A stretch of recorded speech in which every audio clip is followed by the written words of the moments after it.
Welcome back to my YouTube channel beauty daily blogger आको blog आरम्भ কৰিবলৈ লৈছিলোঁ। সেইদিনাখন আচলতে ভণ্টি ঘৰৰ পৰা কি বজাৰ আনিছিলোঁ সেইখিনি আধৰুৱাতে থৈ দিয়া হৈছিলে। আজি আকৌ ব্লগটো বোলো নাই হেৰি কৰি পেলাওঁ। এইটো আচলতে ফ্লাক্স আনিছিলোঁ মই, পানী গৰম হৈ থকা বৰচিলৰ আনিছিলোঁ। এইটোৰ দাম আছিলে কিমান আছিলে 1900 কিমান টকা আছিলে মই পাহৰি গৈছোঁ। মই দেখুৱাবলৈ চেষ্টা কৰিছোঁ। এইফালে এয়া 19995ত আচলতে দাম MRP দামটো লিখা আছিলে, কিন্তু এইটো মই 1200 নে 1300 টকা ডিছকাউণ্ট কৰি আনিছিলোঁ। কোনে বাৰু মই দাম কমতে পাইছোঁ নে বেছি হৈছে বাৰু জনাবচোন আপোনালোকে দেই, কাৰণ মই প্ৰথম কিনিছোঁ তেনেকৈ। আচলতে এনেই হাজবেণ্ডে প্ৰতিটো বস্তুৱে আনি দিয়ে, এবাৰ মই কিনিছোঁগৈ গৈ। সেয়েহে মই বোলো না, আচলতে পানী গৰম ঠাণ্ডাৰ দিনকেইটাত বৰ দিগদাৰ হয়। পানী মানে একেলগে দুবাৰ তিনিবাৰ এবাৰ গৰমাই থাকিবলৈ বৰ অশান্তি লাগে।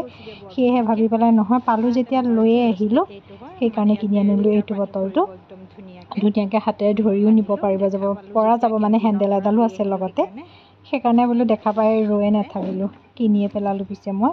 তাৰপিছতে আৰু কিনিছিলোঁ মই এইফালে এয়া বৰচিলৰে হয় হেৰি কিনিছিলোঁ। এইটো হৈছে কাপৰ ছেট হয়। কাপৰ ছেট মাজতে এটা আনিছিলোঁ মই, যোৱা বছৰ নাই আজি 2 বছৰ আগতে আনিছিলোঁ। আকৌ গৈ পেলাই নাই, আচলতে বৰ ভাল লাগে দেখি পেলাই। সেইকাৰণে বোলো নাই আকৌ এটা লৈ আহোঁ, সেই বুলি ভাবি আকৌ এটা আনিলোঁগৈ গৈ পেলাই। তাৰপিছতে এইফালে আনিলোঁ বেটাৰ টিফিন এটা আনিছোঁ। টিফিনটো বৰ ধুনীয়া আচলতে। হাজবেণ্ডে এটা আনি দিছে, কিন্তু কি আছে ৰোল চোল এনেকৈ কিবা বনাই দিলে মানে মাজেদি পিচ কৰি কাটি দিব লাগে তাক।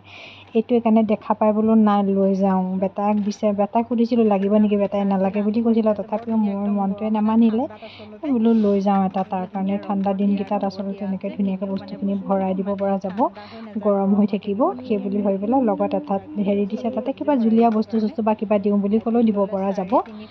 এইটো কিনিলোঁ মই। আচলতে বস্তুখিনি যিখিনি কিনিছোঁ ভালেই কিনিছোঁ, বেয়া নহয় আচলতে। হাজবেণ্ডে আহিয়ে ঘৰত কৈছে এনেই কিছুমান অদৰকাৰী বস্তু কিনি চাগে বুলি কৈছে তেওঁ। উপায় নাই, মতা মানুহেতো তেনেকেই কৰে হয়নে। ভিতৰত কি লাগে কি নালাগে মতা মানুহে একোৱেই গম নাপায়। মাইকী মানুহখিনিহে মানে কিটচেনত কি লাগে কি নালাগে সকলোখিনি আচলতে প্ৰয়োজন হয়। এইখিনি আচলতে মই কাপখিনিৰ লগত মিলাই আনিছোঁ দেই। কাপখিনিৰ লগত ধুনীয়াকৈ মিলাই আনিলোঁ। তাৰপিছতে আৰু এটা ছেট আনিছোঁ। এইটো ছেট আচলতে মই আনিলোঁ, এনেকুৱা কাপোৰৰ ছেট এটা আচলতে মোৰ আনি থোৱা আছিলে। সেইকাৰণে এইখিনি কিনিলোঁ তেনেকৈ। গোটেইখিনি মিলাই পেলাই মোৰ 2700 নে 2800 মান হৈছিলে চাগে দেই, মই ইমান পাহৰিছোঁগৈ। একদম মানে কম দামতে আনিছোঁ আচলতে। আগত কিমান ইয়াততো দাম লিখা আছে হেৰিকৈ কিমান লিখা আছে দেখিছে, ফিক্স প্ৰাইচ লিখা আছে 630 টকা লিখা আছে। খুব বেছি চাগে 300 মানকৈ লৈছে নেকি, বা 350 এনেকৈ কিবাই লৈছে চাগে। মই আচলতে হেৰিখন লৈ নাহিলোঁ, তাৰ শ্লিপখন লৈ নাহিলোঁ। মানে সেইকাৰণে মই কৈছোঁ গোটেই বজাৰখিনি দেখুৱাইছোঁ মই কি ক'ত কৰিছোঁ। গোটেই বজাৰখিনি দেখুৱাইছোঁৱেই, মানে কি টোটেল দামটো মই কৈ দিছোঁ। কিমান ক'ত আছিলে আচলতে সেইটো মই ধৰিব নোৱাৰিলোঁগৈ, কিন্তু হ'লেও মানে খুব কম প্ৰাইচত পোৱা নিচিনা লাগিছে বস্তুখিনি। আপোনালোকে বাৰু এনেকৈ আনিছে নেকি বাৰু? এই ফ্লাক্সটোৰ কথাই কৈছোঁ। এইটো মই পানী আচলতে গৰম হৈ থকা আনিছোঁ। হেৰি লৈছিলে কিমান 1200 টকা লৈছে। আপোনালোকে তেনেকুৱা কিনিছে নেকি জনাবচোন বাৰু। মোৰ দামটো বেছিয়ে হ'লেই নে কমেই হ'ল, অন্ততঃ জানিব পাৰিম তেতিয়াও মই। জনাব তেনেহ'লে। তাৰপিছতে আৰু কিবা কিবি সৰু সুৰা বস্তু একদম ধেৰ দি পঠিয়াইছিলে। ক'ত কেনেকৈ সোমাই আছে মানে হিচাপে নাইকিয়া হৈ আছে। সেইকাৰণে ইমান হেৰি কৰি থাকাগৈ নাইকিয়া বস্তুবিলাক। গোটেই ৰুম একদম চেদেলি ভেদেলি হৈ আছে, অৱস্থা নাইকিয়া হৈ আছে। গোটেই কাপোৰ কানি থোৱা একদম মানে পচন্দ নহয় তেনেকুৱা হৈছে, ঠিকেই নাইকিয়া হৈ আছে। এইখিনি মই ঠিক ঠাক কৰি লওঁ। তাৰপিছত আৰু এটা বস্তু আনিছোঁ, মই দেখুৱাম দেই। একদম যেনে তেনে কেনেকৈ ভৰাই আনিছোঁ চাবচোন।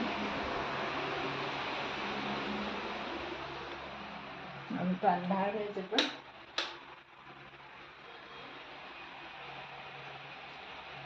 ভোট জলকীয়া আচাৰ আনিছোঁ, চাওক কেনেকৈ ভৰাই আনিছোঁ। মই অকণমান ৰাখিম, ভাইটিলৈ দি পঠিয়াম। ভাইটিয়ে খাই ভাল পায় ভোট জলকীয়া আচাৰ, সেইকাৰণে ভাইটিক আমি দি পঠিয়াম। এইফালে হাজবেণ্ডলৈ আম থৈ গৈছিলোঁ সেইদিনাখনে। আম যেনেকৈ থৈ গ'লোঁ আম তেনেকৈ থাকিলে, মানে খোৱা খুই চিষ্টেম নকৰিলে আৰু তেওঁ। তাৰপিছতে এফালে মই বেক কেমেৰা কৰি ঘৰ দেখাম। একদম অৱস্থা নাইকিয়া হৈ আছে পূৰা আজি ঘৰ। এফালে বিচনা চাওক একদম পূৰা অৱস্থা, গোটেই কাপোৰে কাপোৰ হৈ আছে। মই এইখিনি ধুনীয়াকৈ চিডিল কৰিব লাগিব। ঘৰৰ অৱস্থা নাইকিয়া হৈ আছে বুলি কৈছোঁ আপোনালোকক। গোটেই বেগ চেগ আনি তেনেকৈ পেলাই থৈছোঁ। তাৰপিছতে এইফালেও সেয়ে কাপোৰ আনি তেনেকৈয়ে থৈ দিছোঁহি। সেইবিলাক গোটেইখিনি ঠিক ঠাক কৰিব লাগিব। এইফালে গোটেইখিনি ঠিক ঠাক কৰি লওঁ। তাৰপিছতে এইফালে ফুলত পানী দিবগৈ লাগিব। একদম আজি 3-4 দিন পূৰা ৰ'দ দি আছে, একদম ফুলৰ অৱস্থা নাইকিয়া হৈছে চাগে। সেইফালেও চাবগৈ লাগিব, সেইখিনিও চাওঁগৈ, চাই থাকিব। অৱস্থা নাইকিয়া হৈ গ'ল, পানী দিছোঁ এতিয়া।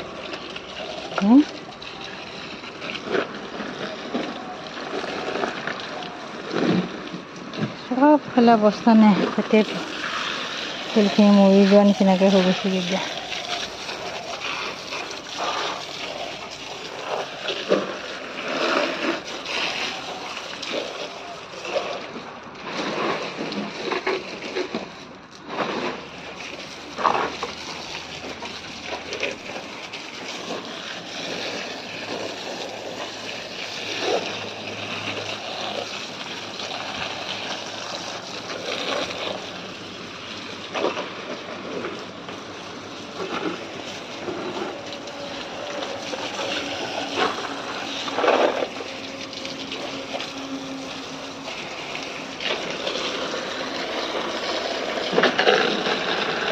জলকীয়া গছ একদম হেৰি নিচিনা হৈ গ'লগৈ।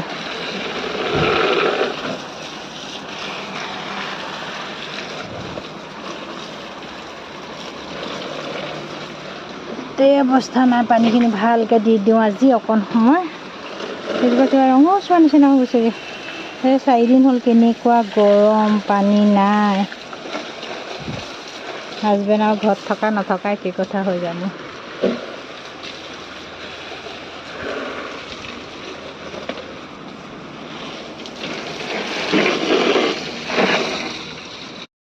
এইফালে গোটেই ফুলখিনিতে আচলতে মই পানী দিলোঁ। চবফালে পানী দি কৰি আজৰি হৈ গ'লোঁ। এইফালে ৱালবিলাকত গোটেই পানী দিয়া নাছিলোঁ, আজি 3-4 দিন হৈ গ'ল। সেইফালে ৱালখিনিত গোটেইখিনি পানী দিলোঁ, দি কৰি আজৰি হৈ গ'লোগৈ। আৰু ইয়াত কাম নাই আৰু, টেংকিত পানী উঠাইছোঁ আকৌ।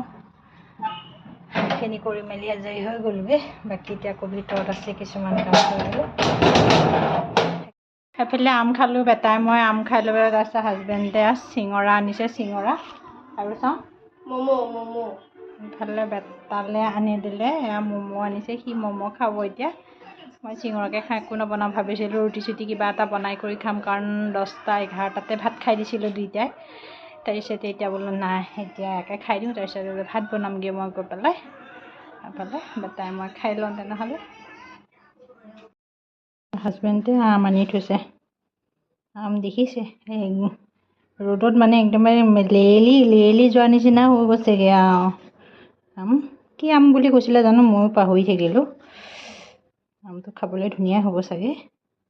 এইফালে আম আনিছে, সৰহকৈ আনি থৈছে তেওঁ। এইফালে আম আনিছে, এইফালে মাংস আনিছে, লোকেল চিকেন আনিছে। এইফালে পিঁয়াজ আনিছে। একদম চিম্পুলকৈ বনাম, একদম গৰম বহুত হৈ গৈছে। এইফালে মই কেৰাহীও বহাই দিছোঁ। গৰম কাৰ ফালে কেনেকুৱা জনাব দিয়ে। মঙলদৈটো মানে গৰম যদিও ইমান এটা গৰম অনুভৱ হোৱা নাছিলে, কিন্তু ইয়াত আহি যে এনেকুৱা গৰম লাগিছে নহয়, বাপৰে বাপ, একদম ঘাম দেখিছে টুপকৈ বৈ গৈছেগৈ। ভাত বনাবলৈ আহি গ'লোঁ, একো নবনাই পেলাই ভাত বহাই দিছোঁ। এইফালে মাংসৰ অকণমান জোল বনাই পেলাই থৈ দিম, কাৰণ ইমান গৰম হৈছে যেতিয়া এনেকৈ বনাই কৰি খাম আজি। এইফালে সন্ধিয়া মাংস বনালোঁ, লোকেল চিকেন বনালোঁ। আচলতে মছলা খুব কমকৈ দিছোঁ, একদম কমকৈ দি বনাইছোঁ। গৰম বেছি আচলতে, সেইটো কাৰণে কমাই বনাইছোঁ। মই কমাই দিছোঁ মছলা পাতি, এনেকৈ বনাই পেলাই থৈ দিম, কাৰণ খোৱা বোৱাখিনি নেদেখুৱাওঁ আৰু। ইমান গৰম পৰিছে নহয়। মাংস বনাইছোঁ, ভাত বনাইছোঁ, এনেকৈ বনাই থৈ দিম। চাই থাকিব ভিডিঅ'টো। পিছদিনাখন ৰাতিপুৱা ব্লগটো আকৌ আৰম্ভ কৰিলোঁ। বেটাৰ লগৰ আচলতে একেলগে পঢ়া বান্ধৱী এজনীৰ বিয়া, সেইবাবে দুইটা গ'লোঁ। বিয়াখন নাখালেও নহ'ব, আচলতে মাকো মোৰ লগত বহুত ভাল, সেইকাৰণে আচলতে দুইটা গ'লোগৈ। লগৰ আৰু এজনী গ'লগৈ। ঘৰৰ পৰা টমটম এখনেই লৈ পেলাই গ'লোগৈ। গৈ পেলাই বেটা আৰু মই বিয়া খাবলৈ গৈছোঁ, কাৰণ গৰম আচলতে। গৰম বুলি কওঁতে বিয়া খাবলৈ যাবলৈ মনো নাছিলে, কিন্তু নগ'লেও নহ'ব, বেয়া পাব, সেই বুলি ভাবি পেলাই নেযাওঁকৈ ভাবি থাকি পেলাই সন্ধিয়া সময়ত এয়া বেটা আৰু মই পূৰা বিয়ালৈ বুলি ওলাই গ'লোঁ।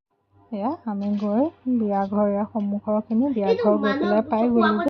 এইফালে বিয়া ঘৰ গৈ পাই গ'লোগৈ। এফালে এই আচলতে মোৰ বান্ধৱী হয়, তাইও আমি দুইজনী একেলগে গৈছিলোঁ বিয়ালৈ। সেইকণ সময়ত আচলতে মানুহ বহুত কম হৈ আছিলে, পিছলৈ বহুত মানুহ হৈছিলেগৈ। বেটাৰ লগৰে হয়, বেটাও পূৰা বহি আছে, পূৰা দুইটাই ইটো সিটো কৰি পেলাই দুইটাই আচলতে একেলগে বহি আছে। তাৰপিছতে বিয়া ঘৰত এইজনী কইনাও একদম সৰুৱে হৈ আছে। লগতে অকণমান ফটো চটো মাৰিলোঁ, অকণমান ভিডিঅ' কৰি থলোঁ আচলতে পিছলৈ চাব পাৰিব বুলি ভাবি পেলাই। তাৰপিছতে দুইজনীয়ে পূৰা কথাও পাতি আছোঁ, দুইজনী একেলগে গৈছিলোঁ। তাইও মোৰ লগতে গৈছিলেগৈ, মই গ'লোঁ গৈ তাইক লগ ধৰিলোঁগৈ। তাৰপিছত দুইজনী একেলগে আচলতে গুচি গ'লোঁ।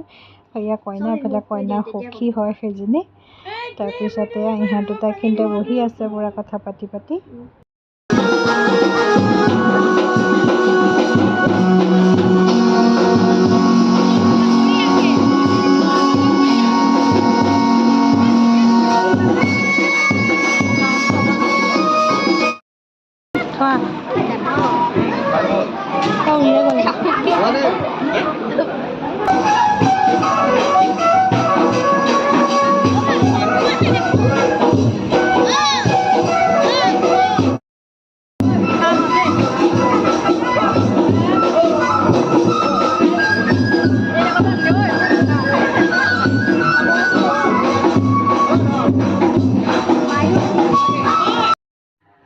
সেইফালে আমি আচলতে খাই বৈ আজৰি হ'লোঁ, ভাতেই খুৱাইছিলে।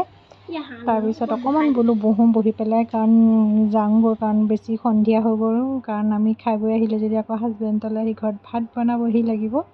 সেয়া মই গোটেই পৰিৱেশটো এবাৰ দেখুৱাইছোঁ ধুনীয়াকৈ বিয়া ঘৰৰ। এইফালে খাই বৈ আজৰি হৈ গ'লোঁ, অকণ বহিলোঁ, বহি পেলাই তেতিয়া অকণমান মানুহ আকৌ হৈছেগৈ দেই বিয়া ঘৰত। কাৰণ এনেও আজিকালি বিয়া বাৰু বুলি ক'লে মানুহ সদায় সন্ধিয়া সময়তে আচলতে যায়, হয়নে? সেই সন্ধিয়া সময়কণত আকৌ পূৰা ভিৰ হৈ গ'লগৈ। তাৰপিছত অকণ সময় থাকিলোঁ, আমি থাকি কৰি পেলাই বোলো নাই গুচি আহোঁ, কাৰণ আমি টমটম এখনেই লৈ গৈছিলোঁ। সেইকাৰণে আচলতে অকণ সময় থাকি মেলি তাৰপিছত গুচি আহিলোঁ বিয়াৰ ঘৰৰ পৰা। বিয়া ঘৰ আহি ঘৰ পাই গ'লোহি। মোৰ ভিডিঅ'টো চাই কেনেকুৱা পালে জনাব, লগতে লাইক কৰিব, কমেণ্ট কৰিব, শ্বেয়াৰ কৰিব, ছাবস্ক্ৰাইব কৰিবলৈ নাপাহৰিব। পুনৰ নতুন ভিডিঅ' এটালৈ আপোনালোকৰ মাজলৈ আহি আছোঁ। আজিলৈ বাই বাই।